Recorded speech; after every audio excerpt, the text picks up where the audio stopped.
Hi, good morning. Organic chemistry, some basic concepts എന്നാണ് നമ്മളെ ചാപ്റ്ററിന്റെ പേര്. ഇപ്പോൾ ഓർഗാനിക് കെമിസ്ട്രി ആണ് നിങ്ങൾക്ക് ഈ സെമ്മിൽ പഠിക്കാനുള്ളത്. അപ്പോൾ അത് പഠിക്കുന്നതിന് മുന്നേ ഓർഗാനിക് റിയാക്ഷൻസ് ഒക്കെ പഠിക്കുന്നതിന് മുന്നേ നിങ്ങൾക്ക് അറിഞ്ഞിരിക്കേണ്ട കുറച്ച് കാര്യങ്ങളുണ്ട്. ആ കാര്യങ്ങളൊക്കെയാണ് നമ്മൾ ഈ ക്ലാസ്സിൽ ഈ ചാപ്റ്ററിൽ പറയുന്നത്. Fundamental concepts in organic reaction mechanism. ഒരു ഓർഗാനിക് റിയാക്ഷൻ എന്ന് പറഞ്ഞാൽ in an organic reaction the organic molecule reacts with an appropriate attacking reagent and leads to the formation of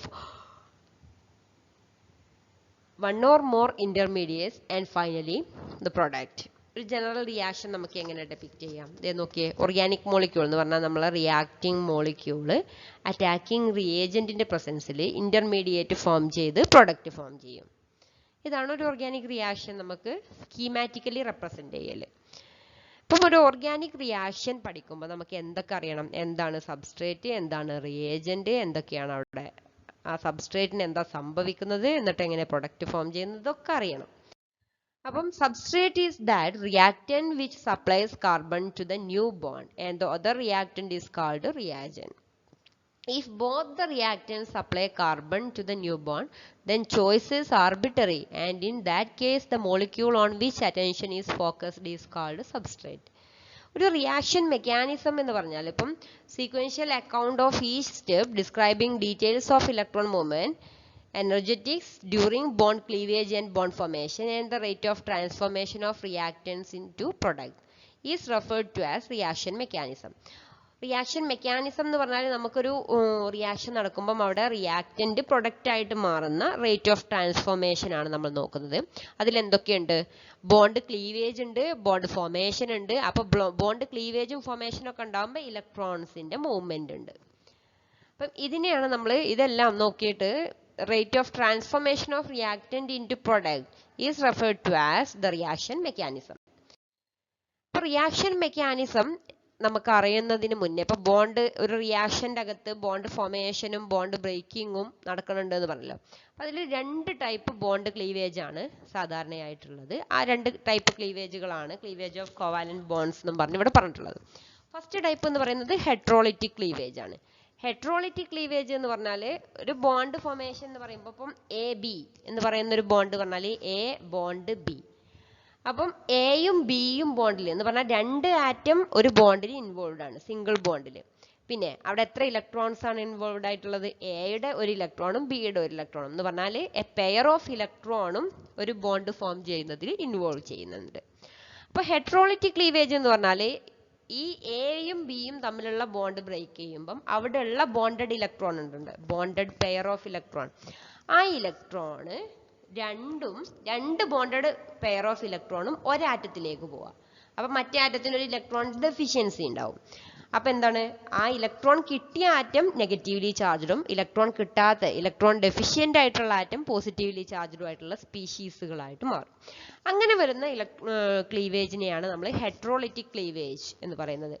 The bond breaks in such a fashion that the shared pair of electrons remain with one of the fragments. Example തന്നിട്ടുണ്ട്, നോക്കിയേ. CH3Br break ചെയ്യുമ്പം ആ CBr ബോണ്ടിൽ ഉള്ള bonded pair of electron ബ്രോമിന്റെ സൈഡിലേക്ക് ബ്രോമിന് കൊടുക്കും. അപ്പൊ bromine എന്താവും?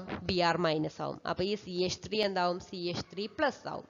കാർബണിന്റെ പുറത്ത് പ്ലസ് ഉള്ള ഒരു സ്പീഷീസ് CH3+.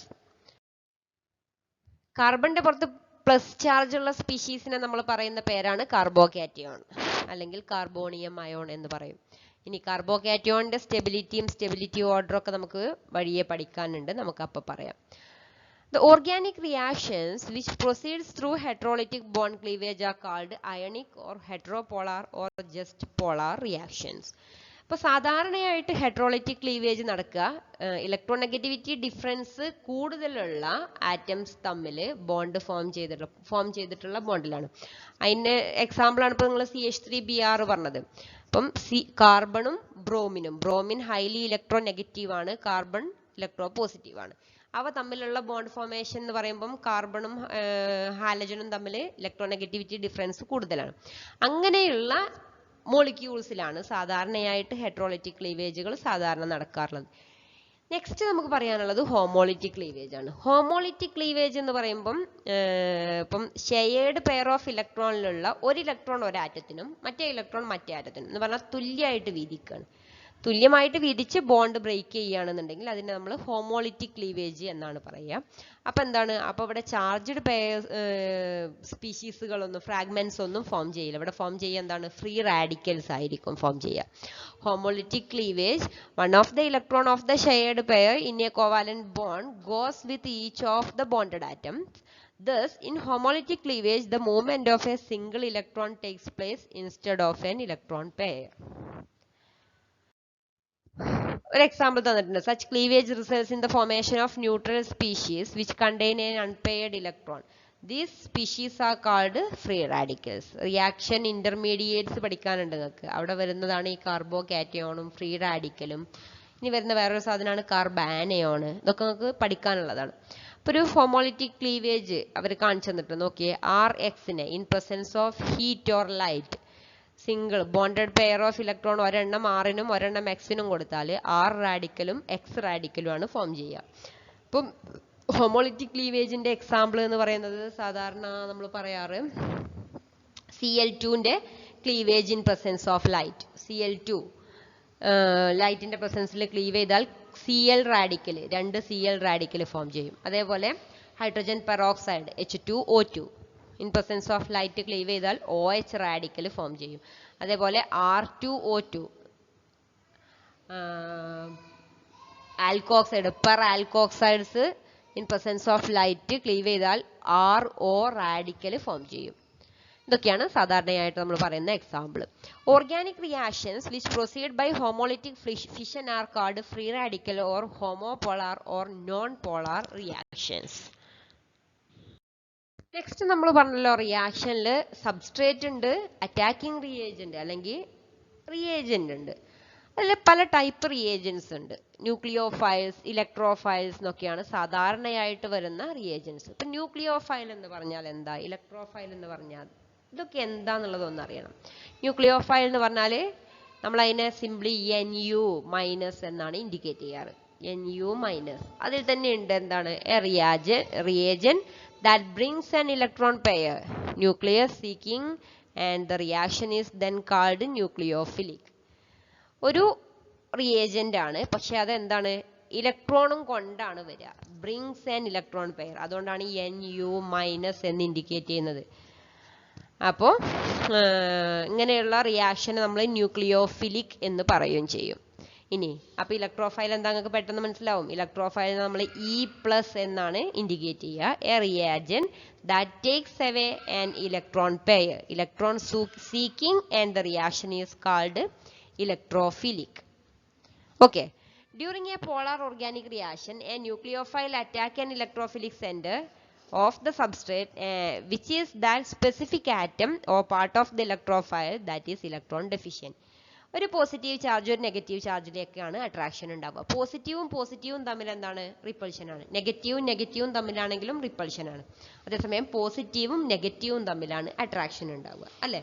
അപ്പോൾ പോസിറ്റീവ് ചാർജുള്ള ഭാഗത്തേക്ക് നെഗറ്റീവ് ചാർജുള്ള ഭാഗമാണ് അടുത്തടുത്ത് വരിക, അങ്ങോട്ടാണ് അറ്റാച്ച്മെന്റ് വരിക. അതാണ് ഈ പറഞ്ഞത്. ഒരു പോളാർ ഓർഗാനിക് റിയാക്ഷൻ നടക്കുമ്പോൾ ന്യൂക്ലിയോഫൈൽ ആണ് നമ്മളെ റിയേജന്റ് എന്നുണ്ടെങ്കിൽ അത് ഇലക്ട്രോഫിലിക് സെന്റർ ഓഫ് ദാറ്റ് സബ്സ്ട്രേറ്റിലുള്ള അല്ലെങ്കിൽ റിയാക്റ്റന്റിലുള്ള ഇലക്ട്രോഫിലിക് സെന്ററിലേക്കാണ് ന്യൂക്ലിയോഫിലിക് റിയേജന്റ് അറ്റാച്ച് ചെയ്യുക. അല്ലാതെ ന്യൂക്ലിയോഫിലിക് സെന്ററിലേക്ക് പോവില്ല, അവിടെ റിപ്പൾഷൻ ആണ് ഉണ്ടാവുക. അത് നമ്മളെ മിനിമം കോമൺ സെൻസ് നമ്മൾ ചെറിയ ക്ലാസ്സിൽ പഠിച്ചത് വെച്ച് ആലോചിച്ചാൽ തന്നെ മനസ്സിലാവും. Similarly the electrophiles attack at nucleophilic centre which is the electron rich centre of the substrate. Next നമുക്ക് പറയാനുള്ളത് കുറച്ച് ഇലക്ട്രോൺ ഡിസ്പ്ലേസ്മെന്റ് എഫക്ട്സ് ഉണ്ട്. അപ്പം ഓർഗാനിക് റിയാക്ഷനിൽ ഇലക്ട്രോണിന്റെ ഡിസ്പ്ലേസ്മെന്റ് നടക്കുന്നുണ്ട് എന്ന് നമ്മൾ പറഞ്ഞു. അപ്പം ബോണ്ടിലുള്ള ഇലക്ട്രോൺസ് പെർമനന്റ് ആയിട്ടോ അല്ലെങ്കിൽ ടെമ്പററി ആയിട്ടോ അതിൻ്റെ ഒരു ഡിസ്പ്ലേസ്മെന്റ് ഉണ്ട്. ഈ ഡിസ്പ്ലേസ്മെന്റുകളാണ് നമുക്ക് നെക്സ്റ്റ് എക്സ്പ്ലെയിൻ ചെയ്യാനുള്ളത്. അതിൽ ഫസ്റ്റ് വണ്ണാണ് inductive effect. Inductive effect is the polarization of a sigma bond due to the electron withdrawing or electron donating effect of adjacent group or atom atoms is called inductive effect. Sigma ബോണ്ടിൽ bonded ആയിട്ടുള്ള ഒരു atom, ആ ആറ്റത്തിന് ഒന്നുകിൽ ഇലക്ട്രോണിനെ വലിച്ചെടുക്കാനുള്ള കഴിവുണ്ട്, അല്ലെങ്കിൽ ഇലക്ട്രോണിനെ വിട്ടുകൊടുക്കാനുള്ള കഴിവുണ്ട്. അതുവഴി ഉണ്ടാവുന്ന ഇലക്ട്രോണിന്റെ ഡിസ്പ്ലേസ്മെന്റ് അല്ലെങ്കിൽ പോളറൈസേഷൻ ആണ് ഇൻഡക്റ്റീവ് എഫക്റ്റിൽ പറയുന്നത്. ഇപ്പോൾ ഒരു എക്സാമ്പിൾ നോക്കിയ ഒരു ആൽക്കൈൽ ഹാലൈഡ് തന്നിട്ടുണ്ട്, CH3 CH2 CH2 CH2 Cl. ഈ CH2 ഈ കാർബണിനോട് അറ്റാച്ച് ചെയ്തിട്ടുള്ള Cl എന്ന് പറയുന്നത് മോർ ഇലക്ട്രോ നെഗറ്റീവ് ആണ് ആസ് കമ്പയർഡ് ടു കാർബൺ. അപ്പൊ എന്താണ്, Cl മോർ ഇലക്ട്രോ നെഗറ്റീവ് ആയതുകൊണ്ട് അത് ആ CH2ൽ നിന്ന് ഇലക്ട്രോണിനെ Clന്റെ സൈഡിലേക്ക് വലിച്ചു നിർത്തും. അപ്പൊ അവിടെ ഒരു പാർഷ്യൽ നെഗറ്റീവ് ചാർജ് ഉണ്ടാവും. അപ്പോൾ Clന്റെ ഭാഗത്ത് പാർഷ്യൽ നെഗറ്റീവ് ചാർജ് ഉണ്ടെങ്കിൽ ആ ഇലക്ട്രോൺ എവിടുന്നാ വലിച്ചത്, തൊട്ടടുത്ത് കിടക്കുന്ന കാർബണിൽ നിന്നാണ്. അപ്പൊ കാർബണിന്റെ പുറത്തുണ്ടാവും പാർഷ്യൽ പോസിറ്റീവ് ചാർജ് ഉണ്ടാവും. ഇനി ഈ Cl വലിക്കുന്ന വലിവ് തൊട്ടടുത്ത് കിടക്കുന്ന കാർബണിൽ നിന്ന് നല്ലോണം വലിക്കും, അതിന്റെ അപ്പുറത്ത് കിടക്കുന്ന കാർബണിൽ നിന്നും കുറച്ചൊരു വലിവുണ്ടാവും. അതുകൊണ്ട് തൊട്ടപ്പുറത്ത് കിടക്കുന്ന കാർബണിൽ പാർഷ്യൽ ഡബിൾ ഡംബലുള്ള പ്ലസ് ചാർജ് ഉണ്ടാവും എന്ന് പറഞ്ഞാൽ പോസിറ്റീവ് ചാർജിന്റെ ഇന്റൻസിറ്റി കുറവാണ് എന്നർത്ഥം.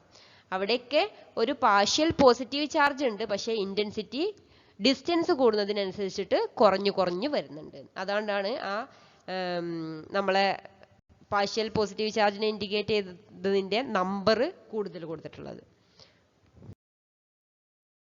Inductive effect in the features. It arises due to electronegativity difference between two atoms forming a sigma bond. അപ്പോൾ സിഗ്മ ബോണ്ട് ഫോം ചെയ്യുന്നിടത്തുള്ള രണ്ട് ആറ്റംസ് തമ്മിലുള്ള ഇലക്ട്രോനെഗറ്റിവിറ്റി ഡിഫറൻസ് കാരണമാണ് ഇത് ഉണ്ടാവുന്നത്.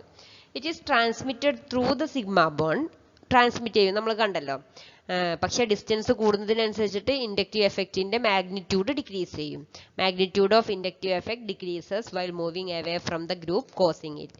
ഇൻഡക്റ്റീവ് എഫക്റ്റ് ഉണ്ടാക്കുന്ന ആറ്റത്തിൽ നിന്ന് ദൂരം കൂടുന്നതിനനുസരിച്ചിട്ട് മാഗ്നിറ്റ്യൂഡ് കുറയും. ഇനി ഇൻഡക്റ്റീവ് എഫക്റ്റ് എന്ന് പറയുന്നത് ഒരു പെർമനന്റ് ഇലക്ട്രോൺ ട്രാൻസ്ഫർ ആണ്, പെർമനന്റ് എഫക്റ്റ് ആണ്. It influences the chemical and physical properties of compound. ഇപ്പോൾ ഒരു നോൺ പോളാർ സിഗ്മ ബോണ്ട് ആയിരുന്നു ശരിക്ക് CX എന്ന് പറയുന്നത്. അത് X എന്ന് പറയുന്ന ഇലക്ട്രോ നെഗറ്റീവ് ആയിട്ടുള്ള ആറ്റം വന്നത് കാരണം ആ CX എന്ന് പറയുന്ന നോൺ പോളാർ ബോണ്ട് എന്തായി മാറി, പോളാറായി, പാർഷ്യൽ പോളാറായി. അപ്പൊ അതിന്റെ കെമിക്കൽ ആൻഡ് ഫിസിക്കൽ പ്രോപ്പർട്ടീസ് ഒക്കെ മാറും. ഇൻഡക്റ്റീവ് എഫക്റ്റിനെ നമ്മൾ ക്യാപിറ്റൽ I എന്ന ഒരു ടേം കൊണ്ടാണ് ഇൻഡിക്കേറ്റ് ചെയ്യുക. Inductive effect weakens away along the chain and is not significant beyond third carbon atom.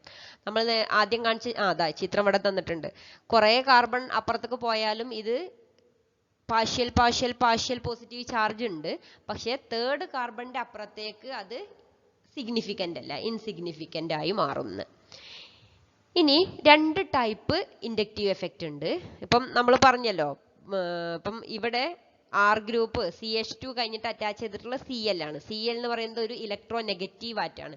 അപ്പൊ ഉണ്ടാവുന്നത് ഒരു ടൈപ്പും, അതേപോലെ ഇലക്ട്രോ പോസിറ്റീവ് വന്നാലും എന്തുണ്ടാവും, ഈ ആറ്റത്തേക്ക് വരുന്നത് ഇലക്ട്രോ പോസിറ്റീവ് ആറ്റാണെങ്കിലും ഇൻഡക്റ്റീവ് എഫക്റ്റ് ഉണ്ടാവും. അപ്പൊ ഇലക്ട്രോൺ ഡൊണേറ്റ് ചെയ്യുക, അട്രാക്ട് ചെയ്യുക, ഈ നാച്ചുറലാണ് വ്യത്യാസം ഉണ്ടാവുക. അപ്പൊ നമുക്ക് നോക്കാം ഏതൊക്കെയാണ് രണ്ട് ടൈപ്പ് എന്ന്. Types of inductive effect. Negative inductive effect -I effect. -I effect. The electron withdrawing nature of groups or atoms is called as negative inductive effect. അപ്പം നമ്മൾ പറഞ്ഞ Cl, ഇപ്പം നമ്മൾ എക്സാമ്പിൾ എടുത്തത് ഒരു ഹാലജൻ അല്ലേ, അവിടെ എന്താണ് ഹാലജൻ എന്ന് പറയുന്നത് മോർ ഇലക്ട്രോ നെഗറ്റീവ് ആണ്. It is indicated by -I. Following are the examples of group in the decreasing order of their -I effect. -I effect എന്ന് പറയുമ്പം മോർ, ഇപ്പം ഒരു കാർബണിനോട് അറ്റാച്ച് ചെയ്തിട്ടുള്ളത് കാർബണിനേക്കാളും മോർ ഇലക്ട്രോ നെഗറ്റീവ് ആയിട്ടുള്ള ഒരു ആറ്റം ആണെങ്കിൽ അപ്പൊ എന്താ സംഭവിക്കുക, കാർബൺ ചെയിനിൽ നിന്ന് ഈ ആറ്റം ഇലക്ട്രോണിന്റെ അതിന്റെ ഭാഗത്തേക്ക് വലിക്കും അല്ലെ. അപ്പോൾ നമ്മളെ ഈ അറ്റാച്ച് ചെയ്തിട്ടുള്ള ഇലക്ട്രോനെഗറ്റീവ് ഇൻഡക്റ്റീവ് എഫക്റ്റ് കൊടുക്കുന്ന ഈ ആറ്റത്തിന്റെ ഭാഗത്ത് എന്താണ് ഇലക്ട്രോൺ റിച്ച് ആയിരിക്കും എന്ന് പറഞ്ഞാൽ പാർഷ്യൽ നെഗറ്റീവ് ചാർജ് വരും. അപ്പൊ നമ്മളെ കാർബൺ ചെയിനിലേക്ക് എന്താണ് പോവുക, പാർഷ്യൽ പോസിറ്റീവ് ചാർജ് ആണ് പോവുക. ഇതിനെയാണ് നമ്മൾ -I എന്ന് പറയുന്നത്. ഇലക്ട്രോൺ വിത്ഡ്രോയിങ് ഇൻഡക്റ്റീവ് എഫക്റ്റ് ആണ് ഇവിടെ സംഭവിക്കുന്നത്. ഈ തന്നിട്ടുള്ള സീരീസിലുള്ള എല്ലാ ഫങ്ഷണൽ ഗ്രൂപ്പ്സും മൈനസ് ഐ എഫക്റ്റ് തരുന്നതാണ്. അതിന്റെ ഇൻക്രീസിങ് ഓർഡർ ആണ് ഈ തന്നിട്ടുള്ളത്. സെക്കൻഡ് വൺ എന്ന് പറയുന്നത് എന്താണ്? പോസിറ്റീവ് ഇൻഡക്റ്റീവ് എഫക്റ്റ് ആണ്. പോസിറ്റീവ് ഇൻഡക്റ്റീവ് എഫക്റ്റ് എന്ന് പറഞ്ഞാൽ ഇലക്ട്രോൺ റിലീസിങ് നാച്ചർ ആണ്. അപ്പം ഞാൻ പറഞ്ഞു കഴിഞ്ഞു എന്താണ് ഇലക്ട്രോൺ നെഗറ്റീവ് ആയിട്ടുള്ള ആറ്റം അല്ലാതെ ഇലക്ട്രോണിനെ ഡൊണേറ്റ് ചെയ്യാൻ കപ്പാസിറ്റി ഉള്ള ഒരു ഗ്രൂപ്പ് അറ്റാച്ച് ചെയ്താൽ എന്ത് സംഭവിക്കും? അത് അതിന്റെ ഇലക്ട്രോണിനെ നമ്മളെ ചെയിനിലേക്ക് ഡൊണേറ്റ് ചെയ്യും. അപ്പം ഡൊണേറ്റ് ചെയ്യുമ്പം നമ്മളെ ഗ്രൂപ്പിന് എന്ത് ചാർജ് ഉണ്ടാവുക? പ്ലസ് ചാർജ് ആണ് ഉണ്ടാവുക. It refers to the electron releasing nature of the groups or atoms and is denoted by plus I. Following are the examples of groups in the decreasing order of their plus I effect. സാധാരണയായിട്ട് plus I effect കാണിക്കുന്നത് alkyl groups ആണ് പറയാറുള്ളത്. അതിൽ തന്നെ tertiary alkyl ഗ്രൂപ്പിനാണ് കൂടുതലും electron donate ചെയ്യാനുള്ള അല്ലെങ്കിൽ electron release ചെയ്യാനുള്ള കപ്പാസിറ്റി ഉള്ളത്. പിന്നെ സെക്കൻഡറി, പിന്നെ പ്രൈമറി, പിന്നെ ഹൈഡ്രജൻ എന്ന ഓർഡറിലാണ് അത് പോവുക. അപ്പൊ ഇത് ഇലക്ട്രോൺ റിലീസിങ് ഇൻഡക്റ്റീവ് എഫക്റ്റും അതിനെ പ്ലസ് ഐ എഫക്റ്റ് എന്ന് പറയും, അല്ലെങ്കിൽ പോസിറ്റീവ് ഇൻഡക്റ്റീവ് എഫക്റ്റ് എന്ന് പറയും. മറ്റത് ഇലക്ട്രോൺ വിത്ഡ്രോയിങ് ഇൻഡക്റ്റീവ് എഫക്റ്റ് ആണ് നമ്മൾ ആദ്യം പറഞ്ഞത്, മൈനസ് ഐ എഫക്റ്റ്. ഇനി എന്തുകൊണ്ടാണ് alkyl groups positive inductive effect തരുന്നത്? Though the CH bond is practically considered as non-polar, there is a partial positive charge on hydrogen atom and partial negative charge on carbon atom. നമ്മൾ CH bond consider ചെയ്യുകയാണെന്നുണ്ടെങ്കിൽ കാർബണും ഹൈഡ്രജനും consider ചെയ്യുമ്പം carbon is more electron negative than hydrogen. അപ്പോൾ കാർബണിന്റെ പുറത്തൊരു partial negative ചാർജും ഹൈഡ്രജന്റെ പുറത്തൊരു partial positive ചാർജും ഉണ്ട്. Therefore, each hydrogen atom acts as electron donating group. അതുകൊണ്ട് ഓരോ ഹൈഡ്രജൻ ആറ്റവും ഇലക്ട്രോൺ ഡൊണേറ്റിംഗ് ഗ്രൂപ്പ് ആയിട്ടാണ് ആക്ട് ചെയ്യുക. This cumulative donation turns the alkyl moiety into an electron donating group. അങ്ങനെ കുറേ ഹൈഡ്രജൻ ആറ്റംസ് വന്ന് എല്ലാം ഇലക്ട്രോൺ ഡൊണേറ്റ് ചെയ്യുമ്പോൾ കാർബൺ എന്താവും? അതൊരു ക്യുമുലേറ്റീവ് ഡൊണേഷൻ നടക്കുമ്പോൾ അവിടെ കാർബൺ ഒരു ഇലക്ട്രോൺ ഡൊണേറ്റിംഗ് ഗ്രൂപ്പായിട്ട് മാറും. അത് അങ്ങനെയാണ് ആൽക്കൈൽ ഗ്രൂപ്പ് ഒരു പോസിറ്റീവ് ഇൻഡക്റ്റീവ് എഫക്റ്റ് കാണിക്കാനുള്ള കാരണം. പറയാനുള്ളത് അപ്ലിക്കേഷൻസ് ഓഫ് ഇൻഡക്റ്റീവ് എഫക്റ്റ് ആണ്. അപ്പം ഇൻഡക്റ്റീവ് എഫക്റ്റ് വെച്ച് നമുക്ക് ഒരുപാട് കാര്യങ്ങൾ ഓർഗാനിക് കെമിസ്ട്രിയിലുള്ള ഒരുപാട് ഫിനോമിനാസ് നമുക്ക് എക്സ്പ്ലെയിൻ ചെയ്യാൻ പറ്റിയിട്ടുണ്ട്. അതിലൊരെണ്ണമാണ് സ്റ്റെബിലിറ്റി ഓഫ് കാർബോകാറ്റയോൺ. അപ്പോൾ കാർബോകാറ്റയോൺ എന്ന് പറയുന്നത് റിയാക്ഷൻ ഇന്റർമീഡിയറ്റ് ആണ് നമ്മൾ മുന്നേ കണ്ടല്ലോ. ഇനി ഈ റിയാക്ഷൻ ഇന്റർമീഡിയറ്റ്സ് എല്ലാം നിങ്ങൾക്ക് പഠിക്കാനും കിടക്കുന്നുണ്ട്. അപ്പം അതിന്റെ കാർബോകാറ്റയോണിന്റെ സ്റ്റെബിലിറ്റി നോക്കിയപ്പം tertiary carbocation is more stable than secondary, which is more stable than primary, which is more stable than methyl radical. അപ്പോൾ ഈ സ്റ്റെബിലിറ്റി എക്സ്പ്ലെയിൻ ചെയ്യുന്നത് ഇൻഡക്റ്റീവ് എഫക്റ്റ് വെച്ചിട്ടാണ്. അപ്പം stability of carbocation increases with increase in the number of alkyl group due to their plus I effect. CH3 ഗ്രൂപ്പിന് plus I effect ആണ് നമ്മൾ പറഞ്ഞത്. Plus I effect എന്ന് പറഞ്ഞാൽ ഇലക്ട്രോണിനെ ഡൊണേറ്റ് ചെയ്യും. അപ്പൊ ഇലക്ട്രോൺ ആ കാർബൺ പോസിറ്റീവ് ചാർജുള്ള കാർബണിനോട് അറ്റാച്ച് ചെയ്തിട്ടുള്ള മീഥൈൽ ഗ്രൂപ്പുകളെല്ലാം ഇലക്ട്രോൺ ഡൊണേറ്റ് ചെയ്യുമ്പം എന്താണ്? കാർബണിന്റെ പുറത്തുള്ള പോസിറ്റീവ് ചാർജിന്റെ ഇന്റൻസിറ്റി ഡിക്രീസ് ചെയ്യും. ഒരു കോമ്പൗണ്ടിന്റെ അല്ലെങ്കിൽ ഒരു ഓർഗാനിക് സ്പീഷീസിന്റെ സ്റ്റെബിലിറ്റി എന്ന് പറയുന്നത് സ്റ്റേബിൾ ആയിട്ടുള്ള ഒരു കോമ്പൗണ്ടിൽ പോസിറ്റീവ് ഓർ നെഗറ്റീവ് ചാർജുകൾ ഉണ്ടാവില്ല എന്നാണ്. അപ്പൊ പോസിറ്റീവ് ചാർജ് അല്ലെങ്കിൽ നെഗറ്റീവ് ചാർജ് അല്ലെങ്കിൽ ഇലക്ട്രോണിന്റെ അക്യുമുലേഷൻ ഓഫ് ഇലക്ട്രോൺ അല്ലെങ്കിൽ ഡെഫിഷ്യൻസി ഓഫ് ഇലക്ട്രോൺ എന്ന് പറയുന്നത് അതിന്റെ അൺസ്റ്റെബിലിറ്റിനെ ഇൻഡിക്കേറ്റ് ചെയ്യുന്നതാണ്. അപ്പം ഇവിടെ കാർബോകാറ്റയോണിന്റെ പുറത്തുള്ള പോസിറ്റീവ് ചാർജിന്റെ ഇന്റൻസിറ്റി ഡിക്രീസ് ചെയ്യുക എന്ന് പറഞ്ഞാൽ എന്താണ്? ഇതിന്റെ സ്റ്റെബിലിറ്റി പോസിറ്റീവ് ചാർജിന്റെ ഇന്റൻസിറ്റി ഡിക്രീസ് ചെയ്യുമ്പം സ്റ്റെബിലിറ്റി കൂടും. അതുകൊണ്ടാണ് ഈ ഓർഡറിൽ സ്റ്റെബിലിറ്റി വരുന്നത്. പറയാനുള്ളത് സ്റ്റെബിലിറ്റി ഓഫ് കാർബാനയോൺ ആണ്. കാർബാനയോണും ഇതേപോലെ തന്നെ നമുക്ക് സിമ്പിൾ ആയിട്ട് എക്സ്പ്ലെയിൻ ചെയ്യാം. കാർബാനയോൺ എന്ന് പറഞ്ഞാൽ carbon bearing A negative charge ആണ്. അപ്പോൾ മീഥൈൽ ഗ്രൂപ്പുകളുടെ എണ്ണം നെഗറ്റീവ് ചാർജുള്ള കാർബണിനോട് അറ്റാച്ച് ചെയ്തിട്ടുള്ള ആൽക്കൈൽ ഗ്രൂപ്പുകളുടെ എണ്ണം കൂടുന്നതിനനുസരിച്ചിട്ട് സ്റ്റെബിലിറ്റി കുറയുക ചെയ്യുക. കാരണം മീഥൈൽ ഗ്രൂപ്പുകൾക്ക് എന്താണ്? പ്ലസ് ഐ എഫക്റ്റ് ആണുള്ളത്. അപ്പോൾ അത് നെഗറ്റീവ് ചാർജിന്റെ ഇന്റൻസിറ്റി ഇൻക്രീസ് ചെയ്യുകയാണ് ചെയ്യുക. അതുകൊണ്ട് തന്നെ methyl radical is more stable than any primary radical, which is more stable than any secondary radical അല്ല, any secondary carbocation which is more stable than any tertiary carbocation. Next നമുക്ക് പറയാനുള്ള application എന്ന് പറയുന്നത് acidic strength of carboxylic acid ആണ്. Relative acidic strength of acetic acids, carboxylic acids. അപ്പോൾ carboxylic ആസിഡിന്റെ strength നമ്മൾ പറയുമ്പം പല ടൈപ്പിലുള്ള ആസിഡുകളുടെ സ്ട്രെങ്ത് നമുക്ക് എക്സ്പ്ലെയിൻ ചെയ്യാനുണ്ട്. അതിന് ഒരെണ്ണാണ് relative acidic strength of chloro acetic acid and acetic acid. ഒരു ആസിഡിന്റെ സ്ട്രെങ്ത് പറയുമ്പം രണ്ട് രീതിയിൽ നമുക്ക് എക്സ്പ്ലെയിൻ ചെയ്യാൻ പറ്റും. ആസിഡ് എന്ന് പറഞ്ഞാൽ എന്താണ്? H+ അയോണിനെ വിട്ടുകൊടുക്കാൻ കപ്പാസിറ്റി ഉള്ള ആള്. അപ്പം ഈസിലി H+ അയോണിനെ വിട്ടുകൊടുക്കുകയാണെന്നുണ്ടെങ്കിൽ അത് സ്ട്രോങ് ആസിഡ് ആണ്. അതല്ലെങ്കിൽ H+നെ വിട്ടുകൊടുത്തിട്ട് ഫോം ചെയ്യുന്ന കോൺജുഗേറ്റ് ബേസ് ഉണ്ടല്ലോ, H+ വിട്ടുകൊടുത്തിട്ട് ഫോം ചെയ്യുന്ന ആനയോൺ, ആ ആനയോൺ മോസ്റ്റ് സ്റ്റേബിൾ ആണെങ്കിൽ അതിന്റെ സ്റ്റെബിലിറ്റി നോക്കിയിട്ടും നമുക്ക് ആസിഡിന്റെ സ്ട്രെങ്ത് പറയാൻ പറ്റും. അപ്പം ഒരു ആസിഡ് H+നെ വിട്ടുകൊടുത്ത് ഫോം ചെയ്ത കോൺജുഗേറ്റ് ബേസ് മോസ്റ്റ് സ്റ്റേബിൾ ആണെന്നുണ്ടെങ്കിൽ ആ ആസിഡിന്റെ സ്ട്രെങ്ത് കൂടുതലാണ് എന്ന് പറയാൻ പറ്റും. അപ്പൊ ഈ രണ്ട് രീതിയിലും നമുക്ക് ആസിഡിന്റെ സ്ട്രെങ്ത് എക്സ്പ്ലെയിൻ ചെയ്യാൻ പറ്റും. ഇനി നമുക്ക് അസറ്റിക് ആസിഡിലേക്കും ക്ലോറോ അസറ്റിക് ആസിഡിലേക്കും നോക്കാം. അസറ്റിക് ആസിഡ് നോക്കിയേ, CH3COOH. അത് H+ അയോണിനെ വിട്ടുകൊടുത്താൽ അസറ്റേറ്റ് അയോൺ ഫോം ചെയ്യും. അതിൽ CH3 എന്ന് പറയുന്നത് ഇലക്ട്രോണിനെ ഡൊണേറ്റ് ചെയ്യുന്ന ഗ്രൂപ്പാണ്, ഇലക്ട്രോണിനെ അങ്ങോട്ട് കൊടുക്കും. അപ്പൊ എന്താണ്? COOH എന്ന് പറയുന്ന H+ അറ്റാച്ച് ചെയ്തിട്ടുള്ള കാർബോക്സിൽ ഓക്സിജന്റെ അടുത്ത് ഇലക്ട്രോണിന്റെ ഇന്റൻസിറ്റി, ഇലക്ട്രോണിനെ ഡൊണേറ്റ് ചെയ്യാൻ ചെയ്യുന്ന CH3 ഗ്രൂപ്പ്. അപ്പൊ Hന്റെ അടുത്തുള്ള ഇലക്ട്രോണിന്റെ ഇന്റൻസിറ്റി കൂടുതലാണ്. അതുകൊണ്ട് തന്നെ H+ ആയിട്ട് ഹൈഡ്രജൻ OH ബോണ്ട് ബ്രേക്ക് ചെയ്ത് ഹൈഡ്രജൻ H+ ആയിട്ട് പോവാൻ ബുദ്ധിമുട്ടാണ്. കാരണം ഇലക്ട്രോൺ ഡെൻസിറ്റി CH3 ഡൊണേറ്റ് ചെയ്ത് അവിടെ ഇലക്ട്രോണിന്റെ ഡെൻസിറ്റി കൂടുതലാണ് ഹൈഡ്രജന്റെ അടുത്ത്. ഇനി അതേസമയം ക്ലോറോ അസറ്റിക് ആസിഡിലേക്ക് നോക്കിയാൽ, ക്ലോറോ അസറ്റിക് ആസിഡിൽ ക്ലോറിൻ ഗ്രൂപ്പ് അറ്റാച്ച് ചെയ്യുമ്പോൾ, കാർബണിന്റെ പുറത്ത് ക്ലോറിൻ ഗ്രൂപ്പ് അറ്റാച്ച് ചെയ്യുമ്പോൾ അത് ഇലക്ട്രോൺ വിത്ഡ്രോയിങ് ആവും. അപ്പം CH2 ഗ്രൂപ്പിൽ നിന്ന് ക്ലോറിൻ ഇലക്ട്രോണിനെ വലിക്കും, അത് തൊട്ടപ്പുറത്തുള്ള കാർബണിൽ നിന്ന് വലിക്കും, അത് ഓക്സിജനിൽ നിന്നും ഹൈഡ്രജനിൽ നിന്നും വലിക്കും. എന്ന് പറഞ്ഞാല് നമ്മളെ ആസിഡിക് ആയിട്ടുള്ള പ്രോട്ടോൺ ഉണ്ടല്ലോ, ഹൈഡ്രജനിൽ നിന്ന് ക്ലോറിൻ ഇലക്ട്രോണിനെ വിത്ഡ്രോ ചെയ്യും. ഇലക്ട്രോൺ വിത്ഡ്രോ ചെയ്യും പറഞ്ഞാല് ഹൈഡ്രജൻ ഇലക്ട്രോൺ ഡെഫിഷ്യന്റ് ആവും. ഡെഫിഷ്യന്റ് ആവുമ്പോൾ അവിടെ ഹൈഡ്രജൻ ആസ് H+ ആയിട്ട് റിമൂവ് ചെയ്യൽ കുറച്ചുകൂടെ ഈസി ആവും. ഇങ്ങനെ നമുക്ക് പറയാം അസറ്റിക് ആസിഡും ക്ലോറോ അസറ്റിക് ആസിഡും കമ്പയർ ചെയ്യുമ്പം ഏതാണ്?